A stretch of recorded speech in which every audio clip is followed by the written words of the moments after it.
Хүний ухаан сэдэс шунал хүсэл үнэхээр хязгааргүй юм. Тэд бүр хүчээр захирах гэж оролдож байна. Харгас догшин титануудыг. Гэхдээ эцэст нь юу болохыг хэн ч урьдчилж хэлж чадахгүй. Тэгэхээр дагуулах гамшиг нь бүрч төсвөрлөхийн аргагүй.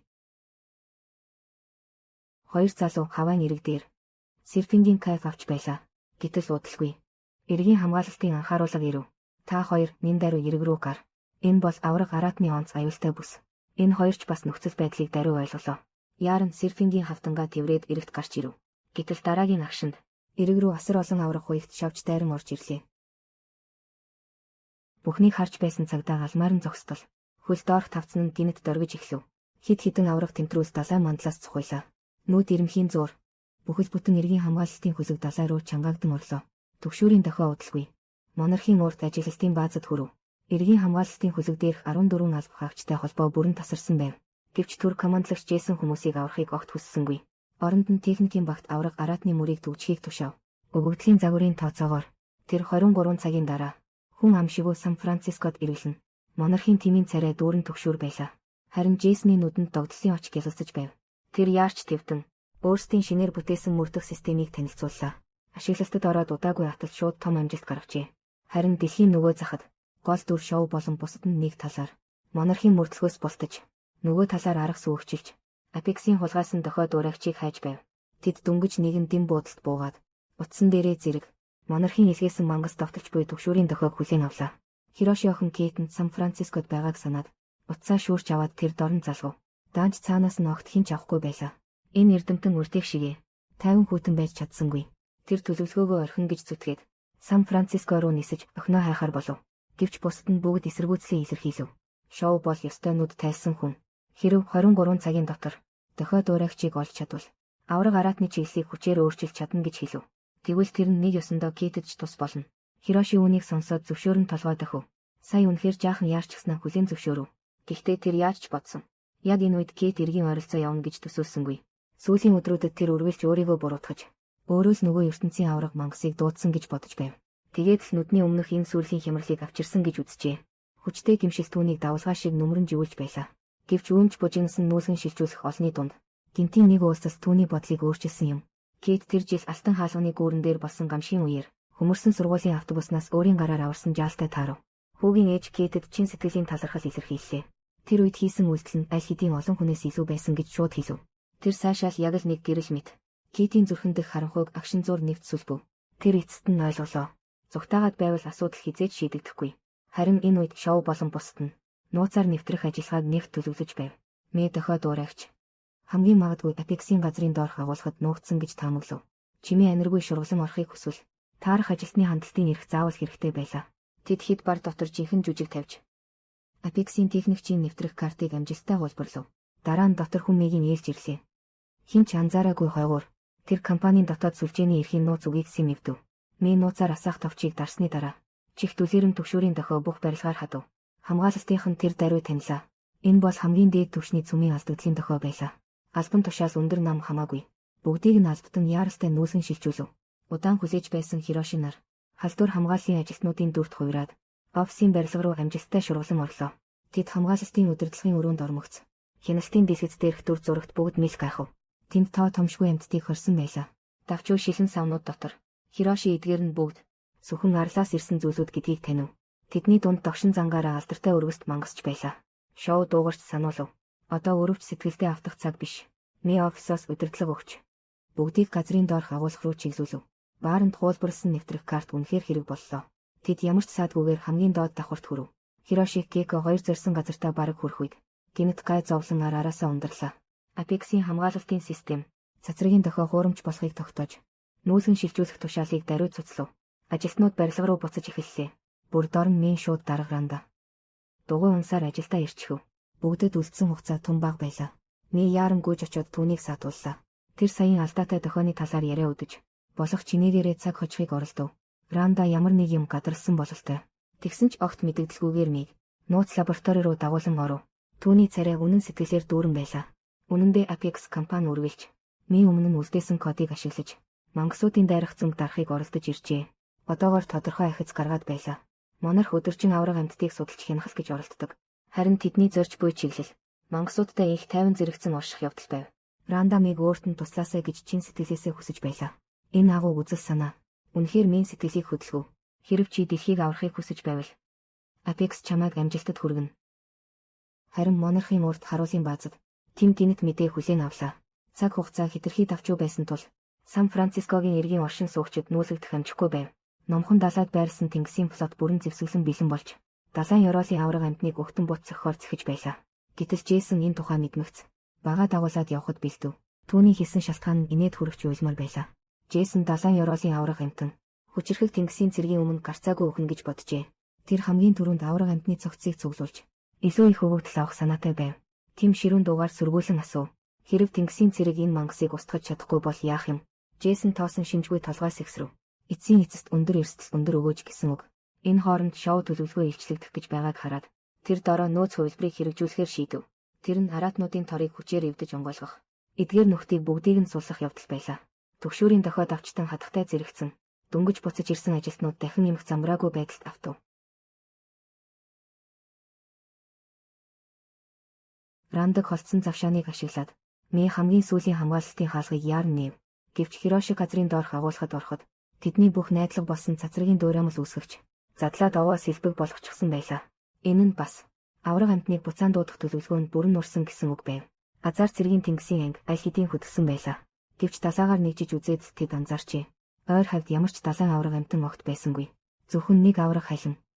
Апекс компаниг хинч санаагүй. Гэтэл нэг том мангасыг дэгдээж хичээ. Гэхдээ тийм удалгүй эвгүй байгааг нь олж мэдсэн. Учир нь тэдний мөрдсөн халин ердөө тоонхий үзэгдэл байсан. Апекс компани ийм хуурамч зүйл зориуд зохиосон нээлт. Тэд яг юу сэдэж байгаа юм бол? Тэр үед Хироши шууган тарж байлаа. Тэр өөрийгөө тэгж бодсон. Охиноо аврахаар юу ч хамаагүй хийх ёстой байсан. Гинэт шоутын утас дуугарлаа. Яг тэр үед Титан шинж тэмдгийн дохиог монарх цуцалсан нь тодорхой болов. Китийн одоохондоо аюулгүйг ойлгож бүгд урт амьсгаа авав. Тэгэхэд тэд анзаарлаа.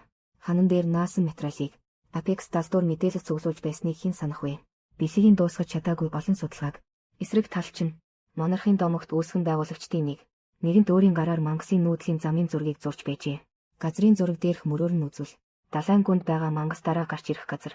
Чухам л нууцлаг өнгө айс шингэсэн нориогийн арал. Энд ч бас Апексийн жинхэнэ зорилго байжээ. Тэд Сан Францискогийн хямралыг зориуд өдөөснө. Дараагийн ажиллагаагаа халахын тулд бүгд тэр дороо очиж зогсоохоор шийдлээ. Гэтэл нэгээс салах ёсны мэдээ ирэв. Тэр эцэст нь Апекс компанид үлдэхээр сонгожээ. Мангастай хамт орших ертөнцийг бүтээхээр шийдсэн байна. Харамсалтай нь багийн хаагуулынх нь нэг чухал гишүүнээ алджээ. Бүгд гутарсан тэр мөчид танил хүний сүудэр нүдний өмнө үзэгдэв. Яг л итгэлээ дахин босгосон Кит байлаа. Түүний харц чулуу шиг бат хамтрагчдынхаа хамт энэ аюултай нүүр тулахаар бэлдэв. Худал хуурмгаар дүүрэн аюултай нүүр тулахаар тэд хэсэгхэн хугацаанд эргээд ирлээ. Хирошигийн нууц лабораторид ухаалаг Кейко анзаарчээ. Хироши буцаж ирснээсээ хойш нилээд гундуу байсныг асууж лавсны дараа л мэдэв. Тэр саяхан Апексийн агуулгад Кейкогийн шоуд бичсэн захиаг олсон байжээ. Олон жил дарагдсан түүхийн үнэн эцэст нь ил болов. Тэр үед Билли яагаад залуу Хирошиг орхисон юм бэ гэвэл учир нь тэр олсон юм. Кейко үнэхээр шууд сэтгэлтэй болсныг Хироши үүнийг л өөрийнх нь бага насны ганцаардл зовлонгийн үндэс гэж боджээ. Гэхдээ тоглоом шоглоом хоёр тусдаа аз болоход хинч хувийн мэдрэмжээр хойш суусангүй. Харин дэлхийг аврах ажлаа үргэлжлүүлв. Маргааш нь тэд хувийн онгоцоор далайн гүнд гарах гэж буй сансалтад арал руу хөдлөлөө. Таруугийн доторч бас нэг л дундуур байсан. Билгийн зурсан мангасын нүүдлийн зураг яг үнэн эсхийг одоохондоо орхив. Тэгээд ч одоо цаг нь 6 жилээр хоцорчихсон байсан. Гэвч Кейко мангас заавал гарч ирнэ гэж итгэв. Учир нь гавлын арал дээр хүчээр дэлхийн цөм рүү нэвтэрсэн байсан. Тиймээс мангасын хөдөлгөөний замч урагшилсан гэсэн үг. Зөвхөн нүүдлэх газрын дарааллыг нь мөн хугацааны зайг нь өөрчлөхгүй байхад л болно. Хажууд нь байсан Кейт үүнийг сонсоод дахин ичингүүр нь доош харлаа. Нэгт Нямбай шуул даруй сэдвээ өөрчиллөө. Тэр Апексийг дутуу үнэлж болохгүй бүгдэд сануулв. Өмнө нь нууцаар нэвтрэхтэй цуглуулсан мэдээлэлд үндэслэн дүгнвэл тэд нэг зүйлийг боловсруулж байгаа нь мангас тарих суулгаж удирдах арга юм. Ямар ч эрсдлээс сэргийлж шуул мангас гарч ирнэ гэсэн мэдээг монархын тэмд дамжуулсан байлаа. Гэтэл тэр харуулын цэгийг удирдах байхдаа сан солидод арал руу явхаар бэлтгэж байхад станцын даргын хүчтэй эсэргүүцэлтэй тулжээ. Учир нь Апексаас саяхан нэг мэдээ ирсэн байсан. Тэд цагаан хаалганы хоолойд нууцлаг аврах мангасын мөрийг олжээ. Тим энэ нь дахиад л Апексийн тавьсан мутат гранат. Тэр шунхаа нөхдөөс илүүтэйгээр тэр шоугийн өгсөн мэдээлэлд итгэхийг илүүд үзсэн. Дарах хэсэг дуугүй байснаа тэмд өөрөөр нь шийдэхийг зөвшөөрөв. Гэхдээ юу ч хийсэн хангалттай нотлогоо гаргаж ирэх ёстой. Гэвч хоёрын яриа дуусаагүй байтал Эсрүүлэгч усан дор 300 метрийн гүнд авраг биет өнгөрч байгааг илрүүлв. Дараагийн мөчид бүхэл хөлөг хүчтэй савлаж эхлэв. Тэд тэр авраг аратантай бараг мөр шүргэн зурчээ. Харин түүний явж буй чиглэл яг сан солидод арал байв.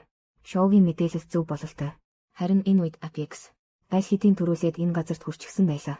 Хариуцсан хүн Рандагийн царай гэрэлтэж байв. Далайн доорх авраг аратан 13 цагийн дараа ирнэ.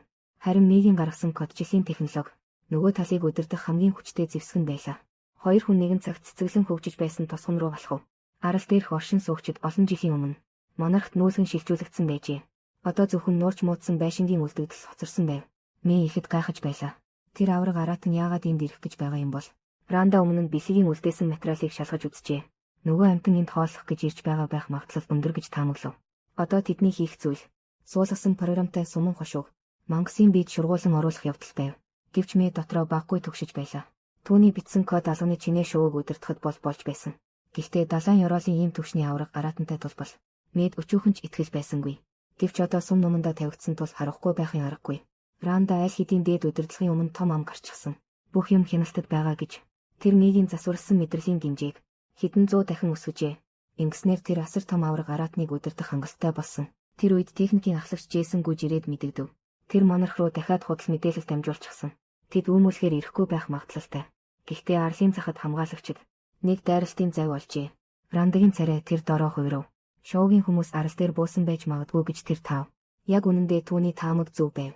Энэ хүмүүс яг Apex-ийн баазын арын толгод дээр байлаа. Гэхдээ тэд яаран хөдөлж зүрхэлсэнгүй.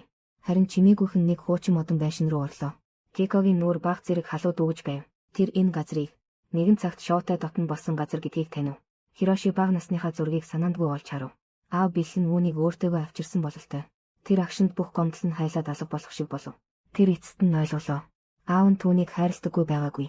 Зүгээр л болох атлаа гүн гүнзгий нэг аргаар тэр хайраа дэлхийн буланд нуучихсан байжээ. Кекоч бас гимшлийн нулимс унгав. Тэр үедээ хитрхи бүдүүлэг яруу байснаа хүлээн зөвшөөрөв. Тэгээд Хирошигийн хитэн 10 жилийн өсөж торнох үеийг алджээ. Энэ их хүү хоёр эцсийн аюул нүүрсхийн өмнө өнгөрснөө тавьж бие биетэйгээ эвлэрхээр шийдэв. Даанч тэдэнд үлдсэн хугацаа тун бага байлаа. Шүн нөмөрхийн хэрээр титан авраг аратан аралд улам бүр ойрцоор байв. Хүмүүс хаягдсан бааранд нуугдан. Apex-ийн хөдөлгөөн бүрийг чимээгүй ажиглаж байлаа. Мигийн сэтгэлд төгшөөр арилахгүй байв. Тэр хором секундтай уралдан эцсийн тохируулга хийж байлаа. Джейсон яаран гүйж ирээд сануулв. Авраг аратан ирэхэд 16 минут үлдсэн. Одоо талбайг цэвэрлэж эхлэх хэрэгтэй. Ми нүдээ эргэлдүүлээд гар дээрх компьютероо хурав. Эргээд харахад баар доторх шоу яг өдөөс нь харагдав. Тэр өмнө нь аль хэдийн Рандагийн амнаас бүгд ирснийг мэдсэн байсан. Тэгээд тэр яаран бүгдийг аль болох хурдан явахыг ятгав. Тэр дээдсийн компанийг аварч дэлхийг аварч байна гэдэгтээ бат итгэж байсан. Мөн нөхд нь өөрийнх нь ажиллагаанд бүү саад болоосой гэж хүсэж байв. Мэнг өөрийн нүдээр үдэх. Бүгд Мэг шархацсан гэж бодож байв. Дээдсийн компани нуугдсан. Хэрвээ тэдний зорилго дэлхийг аврах байсан юм бол тэгвэл яагаад монархыг хуурч мэхлэх хэрэгтэй гэж бүр дэлхийд даяар нууж хаасан шүү дээ. Шоу тэр дор нь асуудлын голыг олж харлаа. Дээдсийн компани Мэгээр дамжуулж мангасыг хянах гэж байна. Гэхдээ тэд дэлхийг аврах гэж байгаа юм биш. Мангасыг гартаа орох зэвсэг болгох гэж л байгаа. Гэтэл түүний үг дөнгөж тасархад газрын хөрс гинэт чичирч эхлэв. Хэдэн жилийн өмнөх нөгөө аимшигт явдал дахин давтагдах мэт газар дорх агуугаас тоо томшгүй шавж хорхой шурган гарч ирэв. Шоу нарын яг хүлээж байсан төгс мөч энэ байлаа. Дээдсийн компанийн үүмэн самгууны завсрыг ашиглаад тэр сум харвагчийг хүчээр сүйтгэхээр шийдэв. Харамсалтай нь бүгдийн хөдөлгөөн арай л удаан байлаа. Ранда нэг алхам төрүүлж жолоодлохыг эхлүүлжээ. Тэр шууд сумтай дроныг өндөрт нисгэв. Шоу яг буцаж баар руу зүгтайхаар завдаж байв. Гэтэл авраг хорхон сүрэг хэдийн давччихсан байлаа. Яаралтайг тэр авраг дугуй хавтангийн цаана нуугдахаас өөр аргагүй болов. Ингүүл хорхоонд шууд сахилснаас тэр хэрэн нар шоугийн шархыг шалгахаар яаран очлоо. Гэтэл холгүй газраас намхан хүрхрэхтөө сонсогдов. Кет арайхийн зог тусав. Тэр эцэст нь дахин харлаа. Өөрийн гараар сул тавьсан мангасыг тэр мөчид Кет огтхон ч яйсангүй. Бүр аль хэдийн амьд өгсөн ирмэгт хүрсэн мэт тэр ингэж аажуухан мангасын өмнө очлоо. Хироши охиноо харагдахгүй болсныг гинэт анзаарав. Гараад харвал аймаар тод томруун дүр зураг үзэгдэв. Тэр үед дээдсийн компанийн удирдах байсан дрон аль хэдийн мангасын дээгүүр нисчихсэн байв. Зорилтоо олмогц. Тэд огтхонч эргэлзэлгүй галлах товчлуур дарлаа. Харамсалтай нь сум тархинд нь онож чадсангүй. Харин мангасын нэг тэмдрүүлийн завсарт шигдэв. Мэдрэлийн холбоолтын програм ажилласан агшинд далайн мангас аимшигт хүрхэлт гаргав. Харин удирдлагын өрөөнд Мэ мэдэв. Өгөгдлийн урсгал аимшигтай хурдтай өсөж байна. Мангасын мэдрэлийн эсийн тоо төсөөснөөс хамаагүй давсан байлаа. Түүний програм ийм их ачааллыг төсөөлж чадсангүй. Ингэж асар их өгөгдөл эргэж ирлээ. Тэр үед Хироши аль хэдийн Кетний дэргэд ирчихсэн байв. Нөгөө хүнийг авч явахаар завдаж байтал мангас аврах тэмтрүүлсийг өргөж байгааг олж харлаа. Тэр хорхоонууд шарх руу бөөнөрөө мацаж, бүр хянагдаж байсан тэмтрүүлсийг ямдаар нь тасалж орхив. Хироши байдал муудаж байгааг мэдээд хүч гарган Кейтнийг түлхэж холдууллаа. Гэхдээ өөрөө мангасын цохилтод өртөв.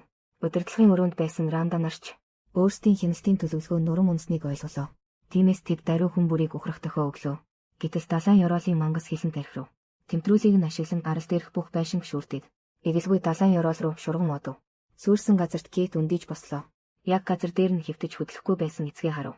Түүний цээжийг хурц үзүүртэй зүйл нэвт сүлбсэн байв. Одоо тэнд цус ихээр урсаж байлаа. Хироши хажууд нь байсан хоёр хүүхдээ хараад нүдэнд нь харамсалт дутуу үлдсэн зүйлс дүүрв. Өөрөө ч гэсэн хирантай адил. Энэ хоёр хүүхдийн өсөж торнохыг алгасчихжээ. Монархын аврах баг ирэх үед хирангийн твэрт хөвтөж байсан Хироши аль хэдийн амьсгалаа зогсоосон байв. Энэ дэлхийд дэндүү олон харамсал үлддэг. Одоогоор хэлж амжаагүй уучлал. Хожим нөхөж барамгүй дутуу хайр. Магадгүй дараагийн төрөлдөөс гүйцээж болох биз. Ингээд мангасын үеийн тухай өгүүллийн төгсгөл боллоо. 2 дугаар улирлын 4, 5 дугаар ангийн агуулга. Таалагдсан бол дэмжээд дагаарай. Дараагийн удаа дахин уулзъя.